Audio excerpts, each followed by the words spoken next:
నేను చాలా సందర్భాల్లో చూశాను. ఎక్కువ నేను పాయకరపేట నుంచి వచ్చేటప్పుడు కానీ జర్నీస్ చేసేటప్పుడు కానీ చూసుకుంటే ఒక చిన్న చిన్న గట్ల మీద గ్రూప్ ఆఫ్ పీపుల్ కూర్చోవటం, ఆ వచ్చేవాళ్ళు వచ్చే వెహికల్స్ని ఆపడం, చైన్ స్నాచింగ్స్ ఇవన్నీ కూడా చాలా ఎక్కువగా జరుగుతున్నాయి.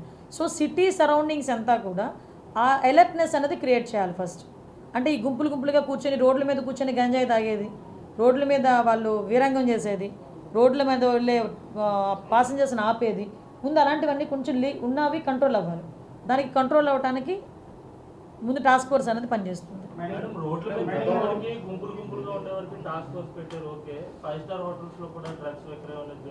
అమ్మ ఇంకోటి కూడా చెప్తున్నా, ఇప్పుడు ప్రతి ఒక్క చోట పోలీసులు వెళ్ళి కూర్చొని చూడలేరు. ఎస్, నేను అది సిటిజన్ పార్టిసిపేషన్కి కూడా నేను ఇంకొకటి కూడా మేము మాట్లాడుకున్నాం. ఎవరైతే గంజాయి విషయంలో ఇన్ఫర్మేషన్ ఇస్తారో వాళ్ళకి ప్రైజ్ మనీస్ కూడా మేము ప్రకటించడానికి కూడా సిద్ధపడ్డాం. Yes, exactly. మీకు వీలైతే టోల్ ఫ్రీ నెంబర్ కూడా ఇమీడియట్గా మీకు ఒక 10 డేస్లోనే, అంటే నీ ఛార్జ్ తీసుకుని 1 వీక్, 10 డేస్ కూడా అవసరం లేదు, నాకు 1 వీక్లోనే ఒక టోల్ ఫ్రీ నెంబర్ చెప్తాం.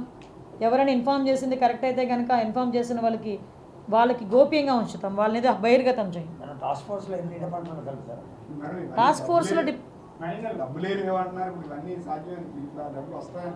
డబ్బులు జనరేట్ చేసుకుంటే మనం దోచేసుకోవాలనే ఆలోచన ఉన్నవాడికి అయితే డబ్బులు జనరేట్ చేయలేడు, కానీ డబ్బులు జనరేట్ చేసి మంచి చేయాలనుకున్నవాడు ఎలాగైనా జనరేట్ చేయగలడు. చాలా సోర్సెస్ ఉన్నాయి.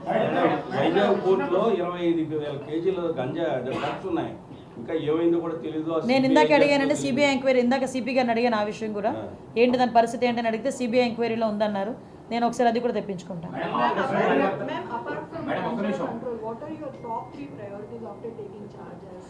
యాజ్ టాప్ 3 ప్రయారిటీస్ అయితే ఫస్ట్ థింగ్ గంజాయి డ్రగ్స్, కంట్రోల్ ఆఫ్ గంజాయి and drugs. Second thing is protection of women. Third కూడా ఏంటంటే భూములు కబ్జాలు కాకూడదు.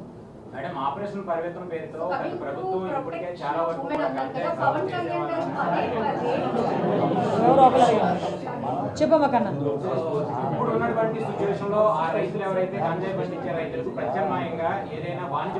Yes, exactly. మీరు మంచి పాయింట్ అడిగారు.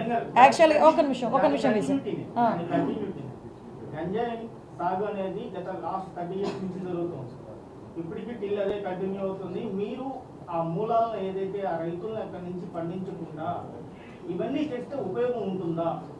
అంటే ఒకటేంటంటే భయం క్రియేట్ అవ్వాలి, 2 వాళ్ళకి లైవ్లీహుడ్ కావాలి. ఈరోజు గంజాయి ఎందుకు పండిస్తున్నారు?